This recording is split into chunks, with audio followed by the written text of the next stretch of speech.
Thank you.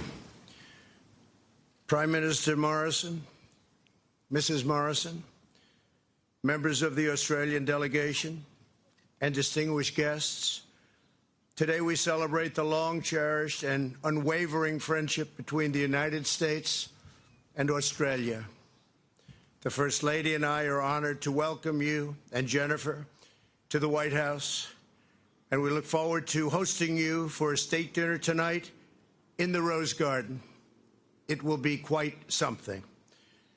The unbreakable bond between America and Australia is rooted in eternal ties of history, culture, and tradition. Last year, our nations commemorated 100 years of mateship since our gallant service members fought together in World War I. Today, we vow to carry on the righteous legacy of our exceptional alliance. The close relationship between our two countries dates back to the earliest days of the American Republic. In 1792, during George Washington's first term, the American ship Philadelphia became the first foreign trading vessel to enter an Australian port. In the coming decades, American prospectors, whalers, and merchants traveled to Australia for opportunity and adventure. They found in your people a kindred spirit. Americans and Aussies are loyal, bold, independent, and very, very resilient. With incredible optimism and grit, our forefathers built homes and nations in lands of endless beauty and possibility. Together we share common customs, common values, common dreams, and common heroes. In the First World War, our bond was sealed in blood at the Battle of Aumale in France. In the words of Australian General John Monash, the events that took place there live forever in the annals of our respective nations. General Monash led the operation and began the offensive on the 4th of July, 1918, to honor the Americans under his command.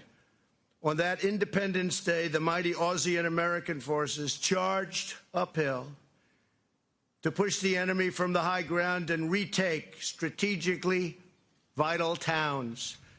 In just 93 minutes, they liberated the village and helped turn the tide on the Western Front. It went very, very quickly. As General Monash later wrote, the Americans were ever after received by the Australians as blood brothers. Since that day, Australians and Americans have fought together side by side in every major conflict. In World War II, the Aussies held the line against Rommel for 8 harrowing months. Tobruk, they sacrificed our sailors during the Battle of Coral Sea. And 75 years ago, Aussie pilots patrolled the skies above Normandy on D-Day as we battled together to defeat the Nazis and rescue civilization. The United States and Australia formalized our security alliance in 1951. Decades later, on September 10th, 2001, right here at the White House, our nation celebrated the 50th anniversary of that treaty. The next morning, September 11th, America was attacked, and Australia invoked the treaty's mutual defense commitment for the first time ever. In the weeks that followed, as our beloved sons and daughters deployed to defend our freedom, we took comfort in knowing that they would have Australian warriors right by their side. Today, on National Prisoner of War Missing in Action Recognition Day, we pledge to forever honor our service members captured or still missing from battle throughout our history. We work and pray for the day when all of our heroes return home. On behalf of every American, I extend my profound thanks to the people of Australia for sacrificing with us in our shared fights against the menace of fascism, communism, and radical Islamic terrorism. In the past century, the friendship between our nations has not only withstood the tests of time and war here on Earth, but also led our nations into the stars. This year, the United States commemorated the 50th anniversary of the Apollo 11 moon landing. Today, we give thanks to the nation of Australia for its vital contributions to the extraordinary achievement. On July 20th, 1969, when Neil Armstrong planted our great American flag on the face of the moon, the ground station broadcasting this iconic image to the world was Australian.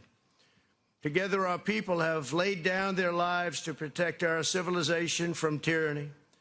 We have pioneered some of the most remarkable advances in human history, and every shared endeavor, we have shown the world what it truly means to be friends, mates, and allies. As we begin the next century of our truly extraordinary partnership, I know that America and Australia will remain forever united in defense of our liberty, our sovereignty, and our most treasured values. Thank you. God bless you. God bless Australia. And God bless the United States of America. Thank you very much.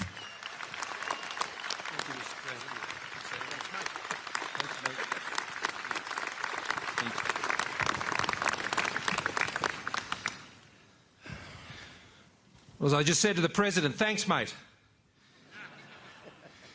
Mr. President, Mrs. Trump, honoured guests, distinguished guests, friends, one and all, here in this land of liberty. Thank you, Mr. President and Mrs. Trump, for the honour you have bestowed on my country here today with this extraordinary welcome. Jenny and I bring with us and our delegation the amity, the thanks and respect of 25 million Australians for this great country of these United States of America. 50 years ago, another Australian Prime Minister visited the White House and he said there are too many bonds between our two countries for any Australian Prime Minister to feel that he is a stranger. So once again, as another Prime Minister returns, as a friend, to celebrate with you, Mr. President, one of our oldest and dearest friendships, it is wonderful to be here. Australians and Americans understand each other like few other peoples. And it is true that you and I have established a very early understanding for which I'm grateful. No two peoples in the world make better friends easier than ours. Your respect for Australia, Mr. President, your personal encouragement, and the example afforded by your passion for what makes America great makes ours a very easy connection. For a century, as you have recounted, we have done what true friends do, stick by each other. Ronald Reagan spoke of the truths and traditions that define the United States. Australians share these truths and traditions. We see the world through the same lens. From the cornfields of Lamel to the jungles of Southeast Asia and the Pacific, to the dust of Tarin Kowt, and now even the waters of the Straits of Hormuz, Australians and Americans continue to stand together. I'm reminded of a story of a young American soldier in the First World War calling out to Australian soldiers for help to attend to the wounded. And an Australian soldier replied in the notorious blunt language of soldiers, which I will censor here. But he said, "Sure, Yank, I'll go. We're in this thing together." Mr. President, Australia may often look, he's a New Yorker. Mr. President, Australia may often look to the United States, but we have never been a country that has been prepared to leave it to the United States. We don't. That's not our way. We pull our weight. Like you, our lives, our fortunes and our sacred honour are found in our willingness to stand for what we believe. We believe, as Teddy Roosevelt declared, that national strength is found in the ability of citizens to live out their lives with self-restraint, self-mastery, common sense, the power of accepting individual responsibility, and the ability to act in conjunction with others and with courage and resolution.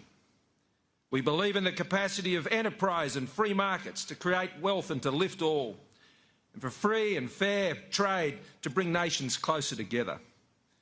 We believe that governments derive their power from the consent of the governed, and that the ballot box and democracy is the surest foundation for peace and security. And we believe in the rule of law and freedom of association.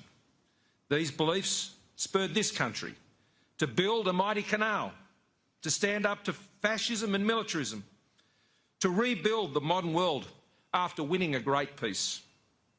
Inspired the fascination, wonder and joy of the world's children through a little mouse who could whistle a tune, who took humanity to the moon, and indeed, we're going back again, tore down a wall that separated liberty from oppression, and imagined, engineered and built a digital world that has connected humanity in a way that we now can't imagine living without.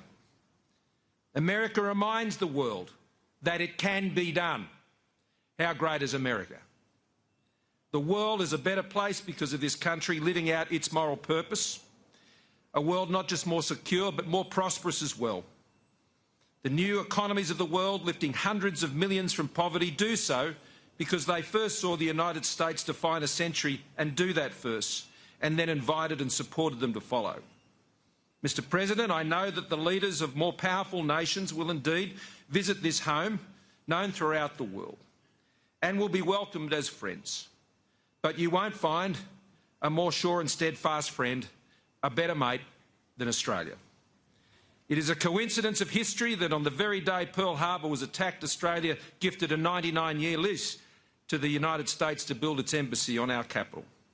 And 60 years later, as the President has remarked, on September 11, another Australian Prime Minister, John Howard, was here in Washington at our embassy, and he invoked our treaty with you and pledged our country to stand with you against the architects of terror, as we do to this day.